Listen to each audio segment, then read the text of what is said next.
当地时间1月3日凌晨，美国对委内瑞拉发动军事打击，并将总统马杜罗及其夫人带往美国受审。巴西巴伊亚联邦大学法学教授乔纳斯·巴斯孔塞洛斯告诉澎湃新闻记者，此举体现赤裸裸的强权逻辑，可能构成危险先例。The UN chart permits the use of the force only in two exceptional circumstances: when authorized by the UN, the United Nations Security Council, or in case of self-defense against an armed attack. Neither conditions applies in this case in Venezuela. In the second level of the discussion, there are also serious doubts surround the legality of President Trump's actions against Venezuela, even under United States domestic law. So there are several scholars that are pointed that the U.S. Constitution vests Congress, not the president, with the power to declare war.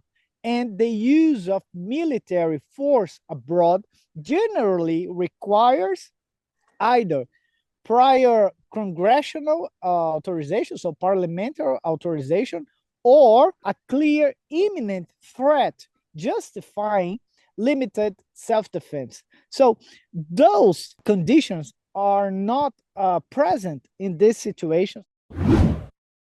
That's the limitation of the law against the force, in this case against a very powerful geopolitical force, which is the United States. And the law is not in the side of the United States actions. That's for sure, but we cannot expect that the law or the legal institutions, in this case, can make much difference.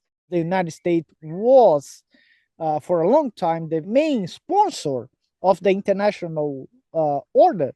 And nowadays, this country is the main force disrupting it. It is very hard to talk with the students about that, and at the same time trying to make them understand how important is the law for the security of the international system. These violations that we are seeing every day and more in a more frequent basis is a clear example how the law system is very important to keep peace, to keep stability.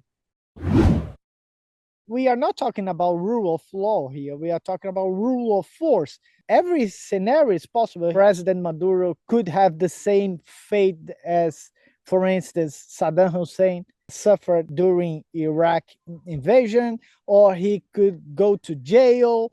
The military attacks against Venezuela sets a deeply troubling precedent for Latin American and Caribbean countries, because as we know, the region has long aspired to remain a zone free from foreign military interventions. So normalizing unilateral military actions against a sovereign state revives a long story of external interference that has caused immense political and instability, economic harm, and human suffering throughout the region. So this precedent threats not only Venezuela, but the security and the autonomy of all Latin America countries.